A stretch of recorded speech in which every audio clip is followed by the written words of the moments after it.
안녕하세요. 장혜석입니다. 이번 시간은 용산 후암동은 언제 재개발이 되는가? 이런 제목인데요. 후암동이 상당히 위치도 좋고 재개발만 되면은 멋진 아파트 단지가 될 것 같은데 이게 영 그 개발 속도가 그렇게 원활하지가 않고 그래서 많은 사람들이 궁금해하고 있습니다. 이게 재개발이 언제 되는 거야? 이거 과연 되긴 되는 거야? 저도 사실 궁금합니다. 여러분들 못지않게. 이게 부동산 시장이 뭐 전문가라고 해가지고 다 아는 건 아니거든요. 그래서 오늘 이걸 한번 좀 살펴보겠습니다.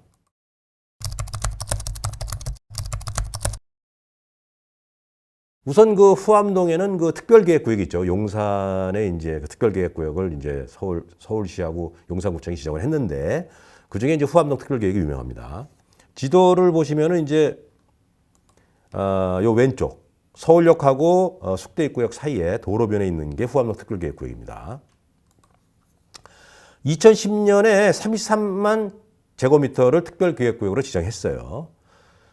그리고 2015년에 이게 너무 크다 해서 3개 구역으로 분할 조정했습니다. 그리고 획지를 분할하는 가능성을 지정을 했어요. 7개 택지로 만들었죠. 그래서 아파트 단지가 7개가 될 수 있다. 이렇게 되는 겁니다. 이런 뜻입니다. 그래서 지도 보시면 여기 나오죠. 특계 1, 특계 2, 특계 3 해가지고 획지 1, 2, 3, 4, 5, 6, 7 이렇게 되어 있습니다. 한번 잘 살펴보십시오. 그런데 2020년 5월에까지 사업이 미추진시 되면 기존 지구단위 계획 5층과 20m 이하로 이렇게 환원되게 되어 있습니다. 그래서 특별계획구역 연장을 위한 재정비 용역에 착수했죠. 용산구청이. 그리고 나서 바로 개발행위 허가 제한 지역으로 지정 곳이었습니다. 이렇게 안 해놓으면 신축 빌라 지분 쪼개기가 막 극성을 부릴 수 있거든요. 그래서 2021년 말에 용역이 완료가 되면 이것을 용산구청이 서울시로 올립니다. 그러면 서울시의 도시건축공동위원회에서 재정비 계획을 다시 확정해서 발표할 예정으로 돼 있습니다. 이렇게. 그래서 일단은 재정비 용역이 2021년 말에 끝나기 때문에 이걸 한번 추이를 지켜봐야 되겠어요. 이게 이제 어쨌든 용산구청이나 서울시가 후암동 특별계획구역을 어떤 식으로든 아무튼 개발하겠다고 하는 그런 의지는 있는 겁니다. 현재 진행은 좀 지지부진하지만은요.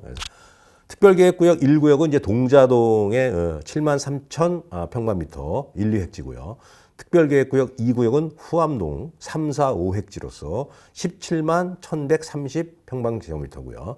특별계획구역 3구역은 6, 7획지로서 가롤동이죠. 7만 9,852 제곱미터 이렇게 되겠습니다.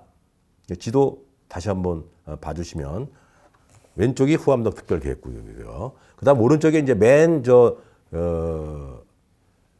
남산 백봉광장 쪽 안중근에서 기념관 있고요. 남선도서관 밑에 동우암 1구역 있고요. 가칭. 그 밑에가 이제 그냥 우리가 흔히 말하는 이제 후암동이죠. 특별계획구역에서 빠져 있는 거. 협소주택 신축다세대 밀집지역이라고 제가 이렇게 써놨습니다. 그리고 오른쪽에 남산으로 이제 바로 밑까지 올라가면 거기가 이제 시티뷰 루프탑 카페들이 많이 몰려있는 그런 곳입니다. 자, 후암동 특별계획을 좀 더 세분화해서 살펴보겠습니다. 후암동 특별계획구역은 이제 단독 개발이 어려운 지역이죠. 여기는 이제 특별계획구역으로 지정이 돼가지고 이제 공동 개발을 하게 돼 있는데, 자, 남산 조망 때문에 층수가 제한이 돼 있어요. 그래서 기준 용적률이 170% 이하입니다. 보통 2종 일반이 190이나 220까지 갈 수 있는데 이 경우는 170이니까 용적률이 좀 낮죠. 그리고 층수 평균이 12층에 총 90m 이상 못 올게 돼 있습니다. 아무래도 이제 층수를 더 올려야지 사업성이 더 좋아지는데 조금 그런 면에서는 좀 제한이 있죠. 그리고 통경축을 확보 조건으로 걸어놨어요. 서울시가. 그래서 수익성이 좀 떨어지는데, 자, 통경축이라는 건 뭐냐면요. 남산을 5개소에 비어있는 공간에서 조망할 수 있도록 시각적으로 열린 공간을 말합니다. 그래서 통경축이라는 게 그 5개소가 지정이 되어 있는데 그 5개소에서 남산을 바라볼 때 남산이 안 보이면 안 된다는 거예요. 우리나라 이 서울 시민에게 남산이 갖고 있는 그 위치나 조망권이 굉장히 중요하지 않습니까? 그래서 아파트가 들어서 가지고 이걸 막아버리면 안 되기 때문에 그 통경축을 확보하는 거, 그것도 상당히 까다로운 제약 조건이 되죠. 그래서 수익성이 낮다는 거죠. 현재 특별계획구역 중에서 2구역이요. 이제 4획지인데요. 요거는 이제 그 전에 원래 후암동 재건축구역으로 이제 지정이 됐던 곳입니다. 여기에서만 지금 현재로서는 추진위가 설치가 돼 있어요. 추진위가 준비가 돼 있죠. 승인이 돼 있죠. 그래서 추진위에서 정비 예정구역 변경 신청서를 2019년에 제출했는데 아직 거기에 대한 답이 지금 없습니다. 현재로서는. 그래도 여기 현재 추진위가 이제 승인되어 있는 요 특별계획구역 2구역, 사회지, 후암동 제1건축구역이 그나마 진행 속도가 가장 빠른 겁니다. 그 다음에 이제 특별계획구역 1구역, 가칭 동자 1구역이라고 하는데 여기는 2019년에 정비구역 지정을 위한 주민설명회를 개최했어요. 그리고 나서의 움직임은 아주 없습니다. 현재 정비 예정구역이기 때문에 정비구역 지정도 안 됐죠. 현재 후암 제1구역을 제외하면 모두 예정구역 단계예요. 그래서 구역 지정을 해야 되고요. 그 다음 추진위를 승인해야 되고요. 그 다음 조합 설립 인가를 해야 되고 사업 시행 인가, 관리 처분 계획 인가 등 갈 길이 멉니다. 예. 정상적으로 추진된다 해도 10에서 15년 걸려요. 그런데 구역 지정이 안 될 수도 있는 겁니다. 예. 또 구역 지정이 된다 해도 또 조합 설립이 또 안 될 수도 있고 해서 갈 길이 너무 멀다. 예. 그런데 가격이라도 싸면 모르겠지만 또 가격도 만만치 않게 프리미엄이 올라가 있죠. 그러면 비싼 프리미엄 주고 또 이렇게 오랫동안 기다리는 기간 리스크에 대해 거기다가 기회비용 상실 등을 따지면 투자할 때 신중을 기하셔야 됩니다. 자, 용산구청의 재정비 용역 결과가 나와야 된다 그랬죠. 2021년 말까지. 그리고 또 용산 마스터 플랜도 지금 나와야 됩니다. 그래야 전체적인 어떤 그런 골격을 짤 수가 있기 때문에 이게 나와야 아마 움직임이 일어나지 않겠냐. 이것이 나오기 전까지는 이제 어떤 움직임이 일어나기 힘든다. 그렇죠? 하지만 용산 미니 신도시 개발을 하겠다고 하는 소식이 있었죠. 이것은 이제 가뭄의 단비 같은 그런 느낌이 되죠. 그래서 용산이 뭔가 움직이고 있구나 하는 어떤 그런 느낌은 있었는데요. 자, 그리고 아까 그 지도에서 보셨지만 특별계획구역 인근의 협소주택 신축 다세대 밀집 지역은 재개발과 무관하다는 것을 다시 한번 말씀드립니다. 여기가 재개발되는 줄 알고 여기를 비싼 프리미엄 주고 사시는 분들이 간혹 나오는데 그것은 신축 지분 쪽 얘기를 하는 신축업자들의 얘기고 여기는 이제 일단 후암동 특별계획구역도 지정이 된 상태에서 정부예정구로 지정 상태에서 정부구역 지정도 지금 돼 있지 않고 아직 개발이 지지부진한 상태이기 때문에 이 오른쪽은 언제 될지 모르고요. 아마 내가 볼 때는 안 될 확률이 아주 더 높죠. 그래서 여기는 재개발 프리미엄을 주고는 물건을 이렇게 구입하시면 안 되겠죠.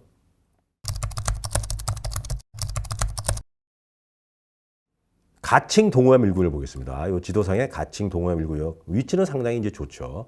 후암동과 남산 사이에 있는 건데 후암동 438번지 일대입니다. 노후 불량한 지역이에요. 노후도가 69%가 넘었으니까 굉장히 노후도가 심하죠. 그러니까 굉장히 거주 환경이 열악하다 이렇게 보시면 돼요. 이것을 주택 재개발 사업으로 이제 하는 건데 여기는 이제 층수 제한이 아까 있다고 말씀드렸잖아요. 예. 20m 이하로밖에 못 짓습니다. 그 이상 올리면 남산을 가로막기 때문에 사업 승인이 안 나와요. 그래서 20m 이하로 짓기 때문에 저층 위주의 타운하우스로 조성하겠다 해가지고 지금 주민들의 움직임이 있는 겁니다. 면적은 27,186평이고요. 절대 작은 평수는 아니죠. 7층 20m까지 짓겠다는 거고요. 예상 조합원 수가 지금 한 1,080명 정도 된다 그래요. 주민 그 추진위 준비위원회에 의하면. 그래서 건립 세대 수는 1,807세대까지 지을 수가 있고 그렇게 되면 일반 분양도 696세대를 지을 수 있다는 겁니다. 2018년부터 주민들이 자체 모임을 갖고 정비구역 지정 사전 타당성 검토를 위한 주민동의서를 받고 있습니다. 아직 주민동의를 못 지은 걸로 알고 있고요. 7층 이하로 지으면 임대주택 조성 의무가 면제되기 때문에 층수가 낮아도 사업성이 확보된다는 것이 추진 주민들의 의견입니다. 주민동의율이 66%를 확보를 해야 정비 예정구역 지정을 위한 이제 입안을 할 수가 있는데 제한을 할 수 있는데 아직 그건 안 된 것 같고 그 이제 주민동의율 확보가 돼서 그럼 정비계획 입안을 추진할 수 있거든요. 그러면 서울시는 용산구청으로부터 정비계획 안이나 정비구역 지정 신청 등이 공식적으로 들어오면 검토를 할 수 있다 이런 이제 얘기를 하고 있습니다. 검토를 할 수 있다는 것이 꼭 해주겠다는 건 아니기 때문에 추이를 잘 지켜봐야 되겠죠. 용산 마스터 플랜이 나온 후에도 기본 계획 수립이 돼야 되죠. 정비예정구역으로 지정이 되려면. 그래서 여기 역시 갈 길이 멀고 첩첩산중입니다.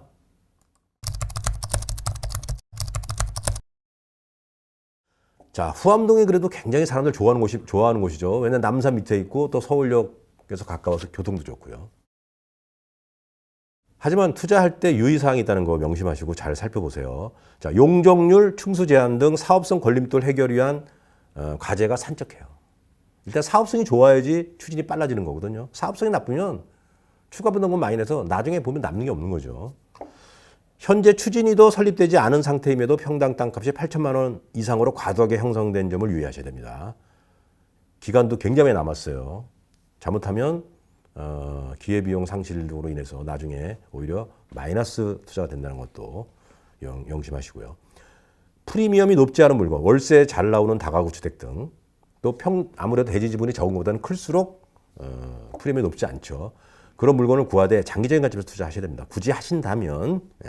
또 재개발인지 재건축이조차 분명히 결정되지 않았어요. 후암동 제1구역만 재건축구역이에요. 나머지는 아직 모릅니다. 그래서 재개발인지 재건축인지 이것도 분명하게 이제 아직 결정되지 않았기 때문에 잘 살펴봐야 돼요. 재건축은 토지 및 주택 소유자가 조합원 자격이 있습니다. 토지만 있는 경우나 또는 주택만 있는 경우에는 재개발인 경우가 조합원 자격이 있고요. 재건축은 반드시 토지와 주택을 동시에 갖고 있어야 됩니다. 그래서 분양 자격을 꼼꼼히 따져보셔야 되겠죠. 아직 추진위도 없고 조합도 없기 때문에 잘 따져봐야 돼요.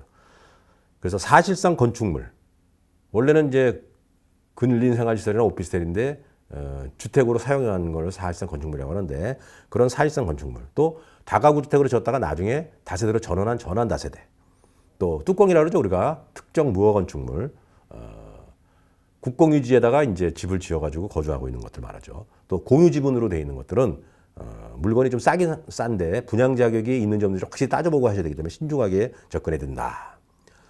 그 다음에 재개발이냐 재건축에 따라서 권리 산정 기준일이 다른 점을 유의하셔야 됩니다. 예. 여러분들 그 후암동에 대해서 관심이 많은 거는 제가 충분히 이해합니다. 좋은 입지 조건이고 또 남산이라는 매력적이 있죠. 하지만 또 그 남산 때문에 그만큼 또 사업성도 많이 또 떨어질 수 있기 때문에 아직 개발이 지금 지지부진하다는 점을 또 냉철히 판단하시고요. 후암동에 대한 어떤 그런 투자를 염두에 둘 때는 제가 설명드린 이런 것을 가지고 잘 연구해서 손해보지 않고 후회하지 않는 그런 부동산 투자가 됐으면 하는 바람에서 제가 오늘 후암동에 대해서 한번 설명드렸습니다. 예, 감사합니다.